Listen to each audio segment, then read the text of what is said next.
Salut et bienvenue dans 5 minutes pour moi. Aujourd'hui, on va s'intéresser à ces petites phrases qui vous empêchent d'arrêter de fumer. Vous savez, quand on parle d'arrêter de fumer, les gens s'imaginent souvent que c'est juste une question de volonté. Un peu comme si on pouvait se réveiller un matin et dire aujourd'hui, c'est fini, je suis non-fumeur. Et que hop, c'était réglé.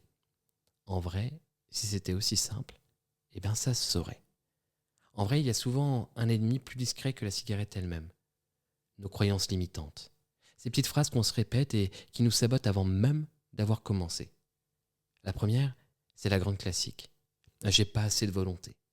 Alors déjà, si vous avez réussi à vous lever un lundi matin pluvieux pour aller bosser, vous avez de la volonté.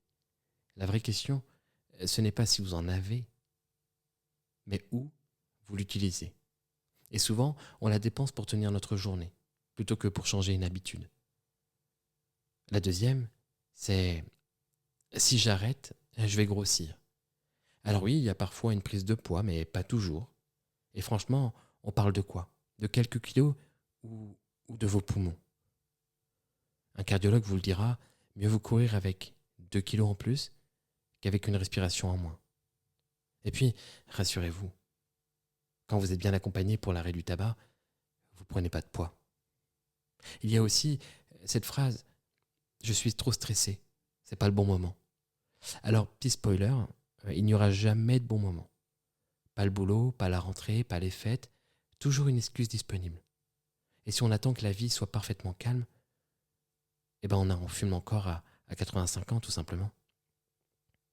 La quatrième, eh ben c'est j'ai toujours fumé, c'est trop tard. Faux. À tout âge, le corps réagit positivement quand on arrête. Au bout de 20 minutes, le rythme cardiaque baisse. Après 3 mois, la respiration s'améliore et même après 20, 30 ans de tabac, eh ben les bénéfices arrivent. Et puis il y a la petite dernière, celle que j'adore, un peu plus sournoise. J'aime ça. Alors oui, peut-être, mais aimez-vous la dépendance? Aimez-vous organiser vos pauses, vos trajets, vos soirées en fonction d'une cigarette? Souvent, ce qu'on aime, c'est le rituel, pas la nicotine. Et ça, on peut le remplacer par autre chose. Ces croyances, ben, on ne les invente pas par hasard. Elles sont souvent là pour nous protéger, ou plutôt pour protéger la cigarette. Parce que quelque part, une partie de nous a peur du vide qu'elle laissera. C'est un peu comme une vieille relation. On sait que ça nous fait du mal, mais on s'y accroche parce qu'on a peur de ce qui vient après. Alors, comment on s'en libère? Déjà, en les repérant, ces phrases limitantes, ces croyances limitantes. La prochaine fois que vous vous dites c'est pas le bon moment ou je vais grossir, arrêtez-vous et demandez-vous est-ce que c'est un fait ou juste une histoire que je me raconte? Ne vous jugez pas, observez juste. Ensuite, trouvez une croyance qui vous aide par exemple. Mon corps saura s'adapter. Chaque cigarette que je ne fume pas est une victoire. J'ai déjà réussi des choses plus difficiles que ça.